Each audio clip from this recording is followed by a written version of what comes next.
back to my channel. My name is Karina and I am an SLPA sharing my family, speech, and lifestyle here on YouTube. Today's video is all about things that I do not like as a part of my job. In case you are new here, I am an SLPA. I've been doing this since 2018 and I currently work in the school setting. I've done this for the past many years. I only did 1 year in early intervention. So my perspective is coming from a school-based speech therapy assistant. This is in no way meant to be like any cons or anything. It's just kind of following that trend, you know, like when you log on TikTok and it starts with social media is fake. So here are some things that I don't like about my life, or social media is fake. Here are some things that I struggle with, and then XYZ. Social media is fake. Here are some things I do not like about my job. The very first one is the constant changes and the additions that you always have to be doing throughout the school year. As you may or may not know, you have like a schedule that you are building throughout the year consistently. And I say that because as the school year goes on, you don't start in September with just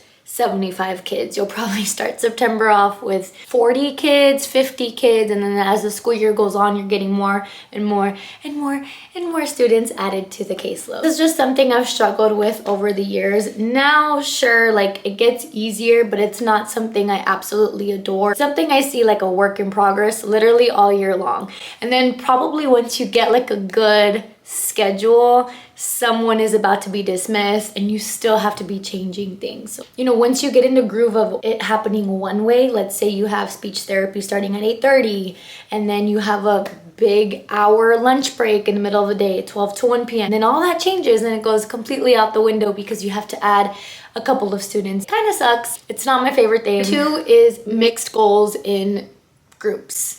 I hated this. I really did. When I used to work with like pre-K all the way to 12th grade, this was my least favorite thing. Just imagine like you have 4 students and for whatever reason they have to be grouped together. They all had completely different goals and that's just so difficult to work with. One day I would have to do RTIC and then the other day I'd have to do social skills and then the other day I'd have to do language goals. It's just so hard. I really try to group people together when they have the same sort of goals.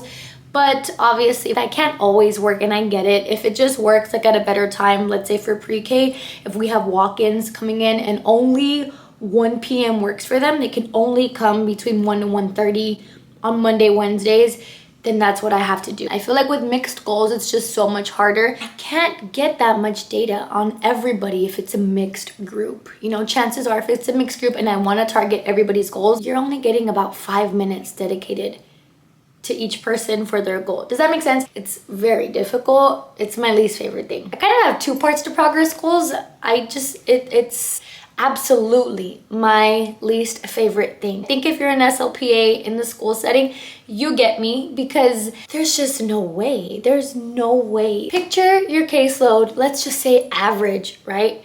Average, let's say, is 50 students. It's so difficult to get progress reports in by the day that they're supposed to be put in.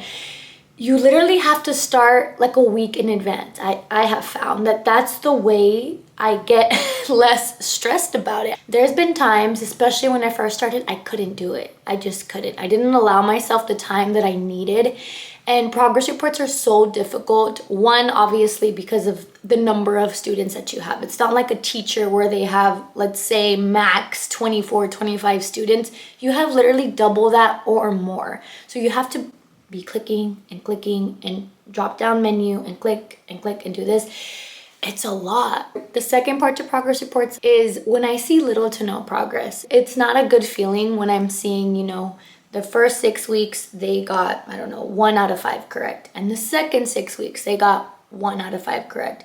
And now we're on the third 6 weeks and they're still at a 1 out of 5 correct. It's just very discouraging. On that note, I would add in there, I don't like holiday breaks, and not for the reasons that you're thinking. Obviously, I like the time off. I love coming home, being away from work, being with my family, dedicating all that time being at home. However, I would kind of argue the holiday breaks. A lot of times I see students digress. I don't always send packets home for them to practice. I don't always encourage the families. I just don't have the time, truly, to be doing all of those things, especially over summer. It's hard to come back and see you have to do it all over again. And it's like, oh man, we gotta start from the very beginning. The next one is, I feel like a really hot take. I don't like crafts.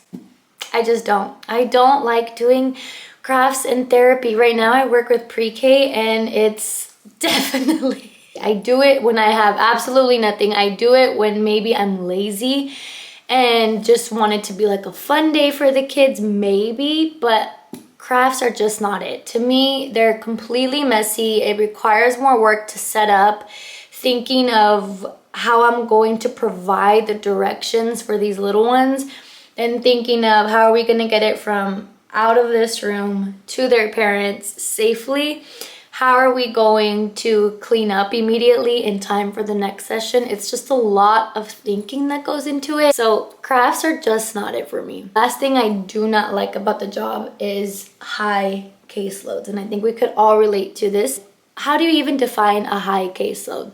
I recently asked you guys on my Instagram, and surprisingly, a lot of people said 50 and over was a high caseload, which makes me kind of question, like, are you an SLP? Are you an SLPA doing a lot more? Are you doing extra duties in the school setting? Are you in the school setting? It just depends on every person. To me, personally, I think 60, maybe 70 and over for one person is a pretty high caseload. Personally, I rather distribute that. You know, I've had years where I have really high caseload, 85, 90 and over kids, and then that's split amongst 2 SLPAs, and that is way more doable. So I see where people could say 50 and up is a lot. I think at 50, that's a good balance where you can do your other duties as an SLPA really well and then still provide quality speech therapy. I think 50 might be that good mark. So I see that.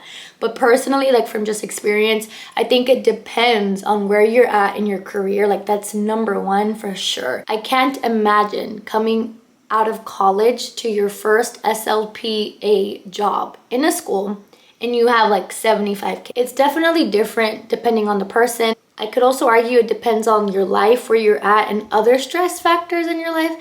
I mean, if you have a family for one. So high caseloads are not it for sure, and I think we could all agree. I don't think that list was too long. These are really things I don't like about my job. If I had to pick some things, I, in my opinion, think there's way more pros to the job, and these are things that you could kind of look past if you get used to it. If you like this video, please make sure to give it a like and subscribe to my channel as well. It'll mean so much to me. I will catch you in my next one. Bye.